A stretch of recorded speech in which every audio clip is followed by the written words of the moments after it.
Sederet permasalahan Persib hari ini, serta beberapa berita dari klub Liga 1.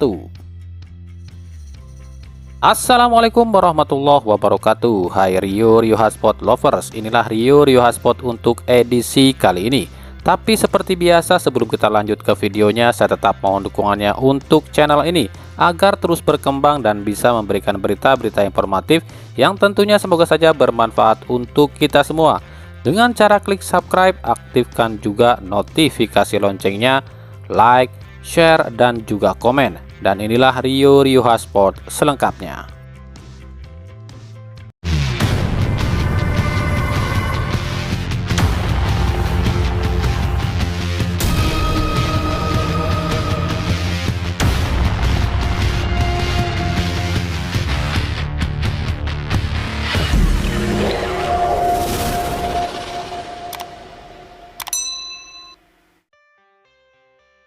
Empat hari jelang laga klasik versus Persija Jakarta, apa sih yang tengah terjadi di Persib?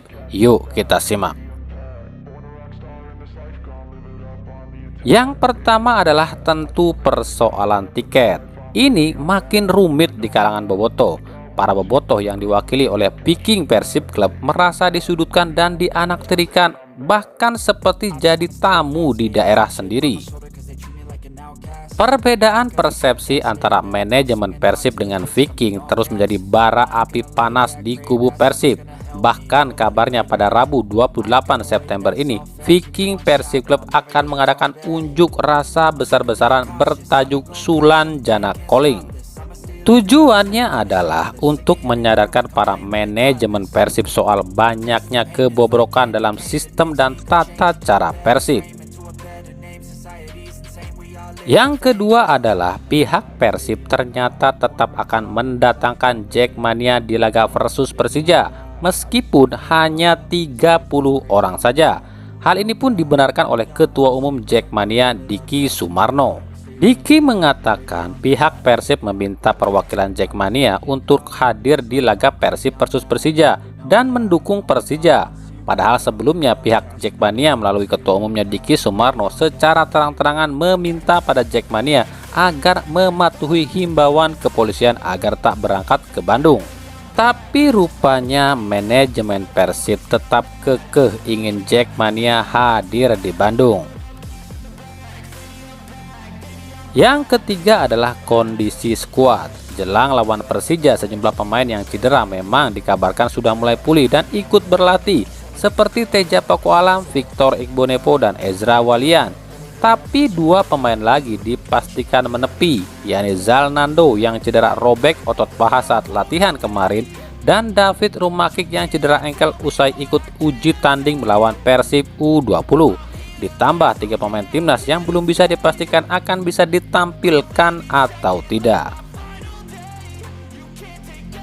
Yang keempat adalah pihak PT LIB belum menentukan apakah laga ini akan digeser waktunya jadi pukul 15.30 sesuai permintaan kepolisian atau tidak.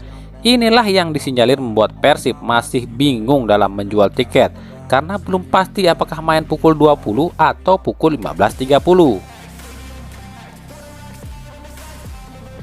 Yang kelima adalah Luis Mia dikabarkan sedikit kesal pada banyaknya pemberitaan soal kabarnya Luis Mia akan mencoret beberapa pemain di jendela transfer ini.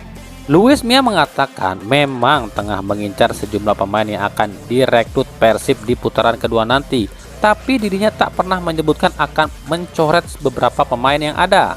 Luis Mia menyebutkan berita yang mengatakan dirinya akan mencoret beberapa pemain ini bisa membuat para pemain tak fokus karena dilanda kekhawatiran. Itulah beberapa hal yang tengah terjadi di Persib akhir-akhir ini. Kita akan lihat menjelang lawan Persija ini apakah semua permasalahan ini bisa diatasi.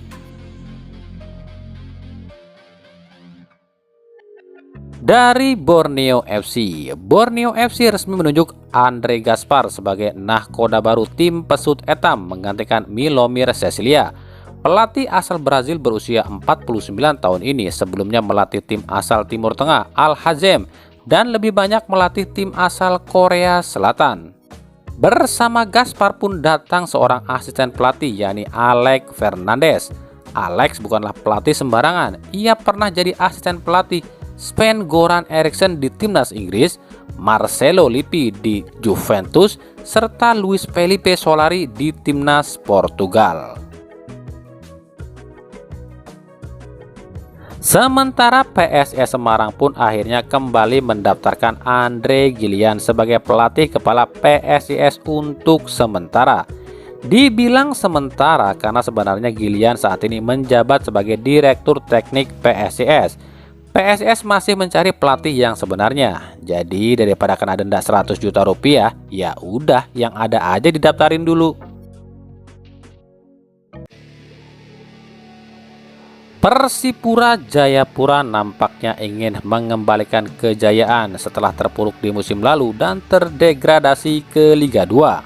Setelah Persipura terdegradasi, sejumlah pilar pun hengkang dari Persipura. Di Liga 2, Persipura dilatih oleh salah seorang legenda Persipura, yakni Ricky Nelson. Persipura pun tampil apik sejauh ini, namun kabarnya Ricky Nelson belum puas.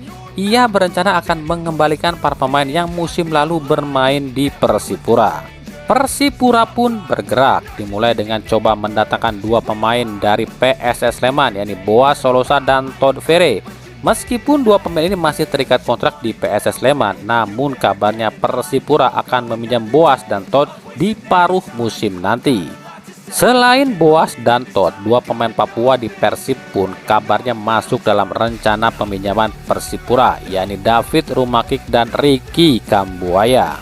Dua pemain ini kabarnya dibutuhkan di Persipura. Selain pemain-pemain tadi, kabarnya Persipura pun tengah mengupayakan akan memulangkan sejumlah pemain Papua yang ada di tim Liga 1. Kalau tak bisa dibeli, ya dipinjam. Dari Bayangkara FC, nasib pelatih Widodo Ceputro kabarnya tengah di ujung tanduk. WCP hanya diberi waktu hingga paruh musim dan dengan target finish di 5 besar di paruh musim ini. Jika gagal, maka WCP pun harus angkat kaki dari Bayangkara FC. Jika WCP hengkang, lalu siapa yang akan menggantikan? Sebenarnya Bayangkara masih ingin datangkan pelatih Paul Muster, tapi itu sudah tak mungkin karena Paul Muster sendiri saat ini sudah menjadi Direktur Teknik di Timnas Brunei Darussalam. Nama Benjamin Mora pun kabarnya paling santer akan masuk ke Bayangkara FC untuk menggantikan WCP jika WCP dicopot. Bahkan bukan cuma WCP yang kabarnya akan tersingkir jika gagal finish di 5 besar di paruh musim ini, tapi sejumlah pemain pun terutama pemain asing kabarnya akan ikut direvisi. Bahkan 4 pemain asing ini tak ada satupun yang aman di Bayangkara FC. Kita akan lihat nanti ya.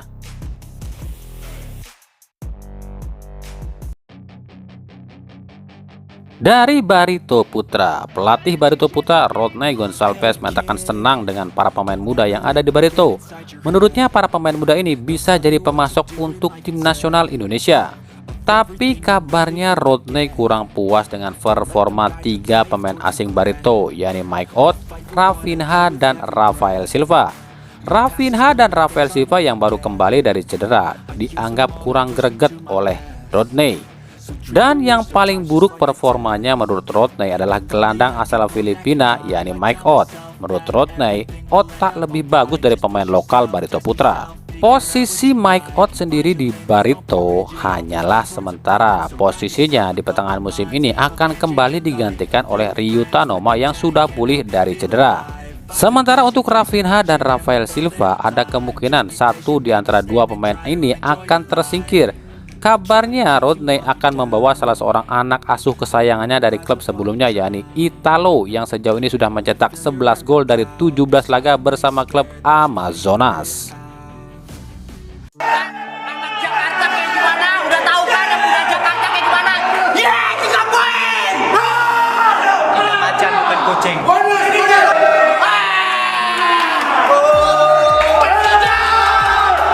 Masih ingat video ini? Video ini diunggah oleh admin Persija Jakarta usai Persija mampu kalahkan Persib di pertemuan pertama Liga 1 musim lalu dengan skor 0-1. Video ini sempat memancing kemarahan dari para supporter Persib karena dianggap seperti meledek tim Persib. Meskipun akhirnya di pertemuan kedua Persib mampu mengalahkan Persija dengan skor 0-2. Lalu, kemana para pemain ini musim ini? Yuk kita lihat.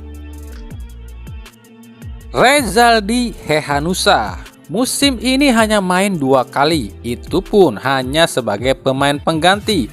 Selebihnya ia menjadi penghuni bangku cadangan. Lalu Yan Mota juga sudah didepak oleh Persija. Begitupun dengan Nofri Setiawan dan Dwiki Arya yang sudah dibuang dari Persija. Lalu Osvaldo Hai belum sama sekali main musim ini karena cedera sangat parah. Dan yang paling miris adalah Taufik Hidayat. Sebagai pemain kelahiran Bandung justru dianggap sangat menghina Persib Bandung. Lalu lihat kini, Taufik Hidayat sejauh ini hanya bermain 5 pertandingan.